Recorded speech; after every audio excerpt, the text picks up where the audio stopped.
Good evening all of you, welcome to my channel. और आज हम बात कर रहे हैं वीडियो नंबर जो है हमारी 5 की। इस वीडियो के अंदर हम बात करेंगे कोऑर्डिनेशन के बारे में, जो कि 12th क्लास कॉमर्स में बिजनेस स्टडी का चैप्टर नंबर 1 है। और कोऑर्डिनेशन जो है काफ़ी इंपॉर्टेंट टॉपिक है, इसके ऊपर एग्ज़ाम में भी क्वेश्चन आते हैं। तो इस वीडियो को पूरा देखिएगा ताकि आपको कोऑर्डिनेशन अच्छे समझ में आ जाए। अगर आपने इससे पहले वाले वीडियो नहीं देखे हैं तो उनका जो लिंक है मैंने डिस्क्रिप्शन में दे रखा है, और अगर आप चाहे तो आई बटन पे भी जाके क्लिक करके वीडियो को देख सकते हैं। तो अगर आप हमारे चैनल पे नए हैं तो चैनल को सब्सक्राइब करना ना भूलें। चलिए आज का वीडियो शुरू करते हैं। सबसे पहले बात करेंगे कि कोऑर्डिनेशन का मीनिंग क्या है। तो कोऑर्डिनेशन जो है वो समझना बहुत इम्पोर्टेंट है हमारे लिए, क्योंकि जितने भी फंक्शन है मैनेजमेंट के उन सभी को अच्छे से परफॉर्म करने के लिए कोऑर्डिनेशन बहुत ज़रूरी है। तो सबसे पहले इसका मीनिंग समझते हैं, उसके बाद आगे बढ़ते हैं। तो मीनिंग में आता है, it refers to that process through which harmony is establish among the different activities of the organisation. एक बार यहाँ तक समझते हैं कि ये एक ऐसी प्रोसेस है, यानी कि एक ऐसी प्रोसेस है कोऑर्डिनेशन जिसके थ्रू जितनी भी एक्टिविटीज़ होती है ऑर्गेनाइजेशन के अंदर, चाहे वो परचेजिंग हो, सेलिंग हो, ठीक है, मार्केटिंग हो, फिनेंसिंग हो, बाइंग हो, ठीक है, एडवर्टीजमेंट की एक्टिविटी हो, कोई भी एक्टिविटी चाहे प्रोडक्शन क्यों ना हो, सभी एक्टिविटीज़ के बीच में एक समरूपता क्रिएट करना, एक समन्वय क्रिएट करना, यानी कि एक दूसरे की एक्टिविटी के बीच में एक हार्मोनी क्रिएट करना, so that organisational objective can be successfully achieved, जिससे कि हमारे ऑर्गेनाइजेशन का जो ऑब्जेक्टिव है वो पूरा हो जाए। ठीक है, फिर से बताता हूँ कि एक ऑर्गेनाइजेशन के अंदर जितनी भी एक्टिविटी होती है, डिफरेंट टाइप्स ऑफ एक्टिविटी की जितनी भी एक्टिविटी ऑर्गेनाइजेशन के अंदर, सभी के बीच में समन्वय बनाना, जिससे कि ऑर्गेनाइजेशन का जो ऑब्जेक्टिव है, जिसके लिए ऑर्गेनाइजेशन बनाया गया था, वो पूरा हो जाए, उसको बोलते हैं कोऑर्डिनेशन। ठीक है, अब बात करते हैं फीचर्स ऑफ कोऑर्डिनेशन। कोऑर्डिनेशन की फीचर कौन कौन सी होती है। सबसे पहला, coordination integrate the group efforts, यानी कि कोऑर्डिनेशन जो है वो वहाँ पे ज़रूरी होता है जहाँ पे एफर्ट्स चाहिए, यानी कि जहाँ पे ग्रुप एफर्ट्स होते हैं वहाँ पे आपको कोऑर्डिनेशन देखने को मिल जाएगा। कोई भी ऐसा काम जो ग्रुप में किया जाना है वहाँ पे कोऑर्डिनेशन किया जाता है। ठीक है। Second, coordination ensure unity of action. Unity of action मतलब कि जितने भी लोग काम कर रहे हैं सभी के एक्शन के अंदर यूनिटी लेके आना, एकता लेके आना। कैसे? जैसे मान लो एक ऑर्गेनाइजेशन के अंदर 2 डिपार्टमेंट है, एक डिपार्टमेंट प्रोडक्शन है, एक सेलिंग है।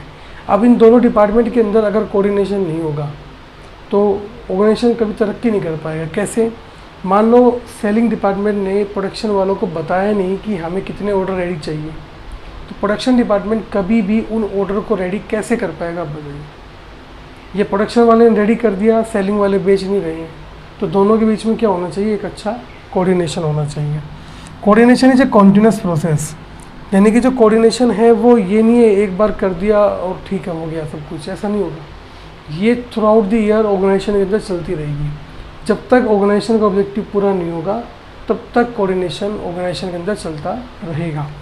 नेक्स्ट बात करते हैं ऑल परवेसिव फंक्शन, यानी कि जो कोऑर्डिनेशन है वो परवेसिव का मतलब होता है कि हर जगह ज़रूरी है, चाहे वो बिजनेस एक्टिविटी हो या नॉन बिजनेस एक्टिविटी हो। ठीक है, आपके घर पे भी ज़रूरत पड़ती है कोऑर्डिनेशन की, और एक ऑर्गेनाइजेशन के अंदर भी कोऑर्डिनेशन की ज़रूरत पड़ती है। नेक्स्ट आता है, coordination is the responsibility of all managers. जितने भी मैनेजर हैं, चाहे वो किसी भी लेवल के क्यों ना हो, मोस्टली 2 लेवल पे होते हैं, टॉप लेवल और मिडिल लेवल पे। टॉप लेवल पे जनरल मैनेजर, जैसा कि हमने 11th की वीडियो में बात की थी। तो हर मैनेजर की रिस्पॉन्सिबिलिटी होती है, चाहे प्रोडक्शन मैनेजर हो, सेल्स मैनेजर हो, फाइनेंस मैनेजर हो, मार्केटिंग मैनेजर हो, सभी की रिस्पॉन्सिबिलिटी होती है कि वो कोऑर्डिनेट करके चले। ठीक है। Next, coordination is a deliberate function. Deliberate का मतलब होता है कि जो कोऑर्डिनेशन है वो जानबूझकर क्रिएट किया जाता है। ठीक है ना, अपने आप नहीं होता कोऑर्डिनेशन, जानबूझ के क्रिएट करना पड़ता है। ठीक है, ये तो कुछ थे फीचर्स। अब एक टॉपिक आता है, coordination is the essence of management. काफ़ी इंपॉर्टेंट टॉपिक है, इसके बारे में देखते हैं। तो देखिए, मैनेजमेंट के अंदर जो कोऑर्डिनेशन की एसेंस है, इंपॉर्टेंस है, वो कैसे चेक करेंगे जो मैनेजमेंट के फंक्शन है 5, कौन कौन से? प्लानिंग, ऑर्गेनाइजिंग, स्टाफिंग, डायरेक्टिंग और कंट्रोलिंग। ठीक है, पांचों के ऊपर टेस्ट करते हैं कि मैनेजमेंट के अंदर कोऑर्डिनेशन की ज़रूरी क्यों है, यानी कि कोऑर्डिनेशन एसेंस ऑफ मैनेजमेंट क्यों है। पहला प्लानिंग। प्लानिंग का काम होता है सोचना। ठीक है, जब टॉप लेवल के लोग प्लानिंग कर रहे होते हैं और उनके बीच में कोऑर्डिनेशन नहीं होगा तो वो किसी एक नतीजे पर नहीं पहुंच पाएंगे, वो किसी एक ऑब्जेक्टिव के ऊपर नहीं पहुंच पाएंगे। तो वहाँ पे भी क्या चाहिए? कोऑर्डिनेशन चाहिए।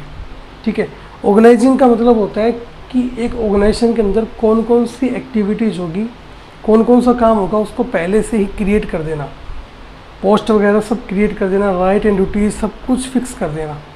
उस टाइम पे भी अगर उनके बीच में कोऑर्डिनेशन नहीं हुआ तो वहाँ पे भी फिर क्या होगा? कॉन्फ्लिक्ट्स क्रिएट होंगे। Next staffing. स्टाफिंग का मतलब होता है कि जो वैकेंट पोस्ट है उनको फिल करना और अच्छे लोगों से फिल करना। ठीक है, अगर अभी भी कोऑर्डिनेशन नहीं होगा तो क्या होगा? कोई कैसे सोर्स से रिक्रूटमेंट कर रहा है, कोई कहीं से लोगों को लेके आ रहा है, तो वहाँ पे जो कैपेबल बंदे हैं वो नहीं आ पाएंगे। डायरेक्टिंग के अंदर होता है कि इंस्ट्रक्टिंग करना, गाइडिंग करना, कम्युनिकेट करना, मोटिवेट करना।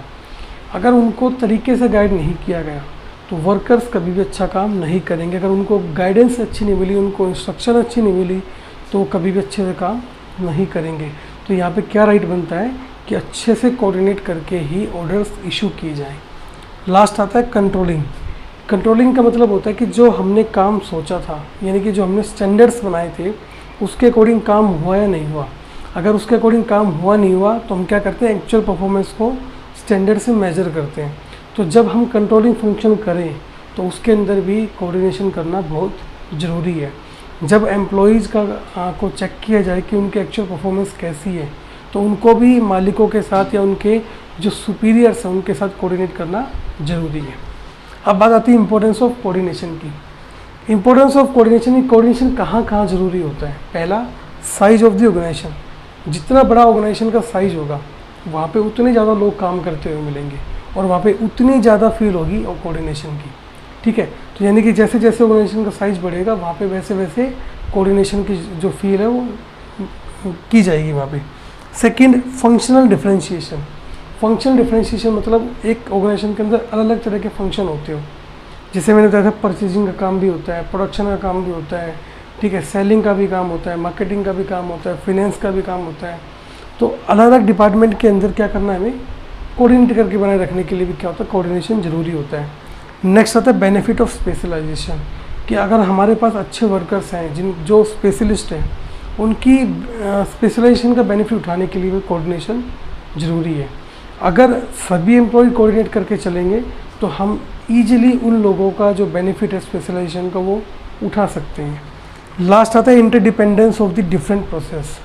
एक ऑर्गेनाइजेशन के अंदर जितनी भी प्रोसेस होती है वो एक ही ऑब्जेक्टिव को पूरा करने के लिए की जाती है, लेकिन सबसे जो इम्पोर्टेंट बात होती है उसके अंदर क्या होती है? वो सारी प्रोसेस एक दूसरे के ऊपर डिपेंडेंट होती है। अगर सभी प्रोसेस के अंदर कोऑर्डिनेशन नहीं होगा तो कभी भी ऑर्गेनाइजेशन का ऑब्जेक्टिव जो है वो पूरा नहीं हो पाएगा। ठीक है, लास्ट टॉपिक आता है coordination is needed at all the levels of the management. जो कोऑर्डिनेशन है वो मैनेजमेंट के तीनों लेवल पे ज़रूरी है, चाहे वो टॉप लेवल हो, चाहे वो मिडिल लेवल हो, चाहे लोअर लेवल हो। ठीक है, टॉप लेवल में जब वो प्लानिंग करेंगे जब भी ज़रूरी है, मिडिल लेवल के अंदर जो प्रोसेसिंग करेंगे किसी भी काम को करेंगे वहाँ पे भी ज़रूरी है, और लोअर लेवल पर जब वर्कर्स काम करेंगे तो उनके बीच में भी कोऑर्डिनेशन होना ज़रूरी है। तो कोऑर्डिनेशन को हम ये भी कह सकते हैं कि एक तरह से ये मैनेजमेंट का एक सेपरेट फंक्शन है। इनके बिना जो 5 अदर फंक्शन है उनका अच्छे से सक्सेस हो पाना इम्पॉसिबल है। तो कोऑर्डिनेशन जो है काफ़ी इंपॉर्टेंट टॉपिक है चैप्टर फर्स्ट का, और एग्ज़ाम में भी काफ़ी क्वेश्चन आते हैं इस टॉपिक से। तो आई होप ये टॉपिक आपको अच्छा लगा हो, पसंद आया होगा, आपको समझ में आया होगा अच्छे से। अगर अच्छा लगा तो अपने दोस्तों में शेयर कीजिएगा। Thank you so much for watching this video.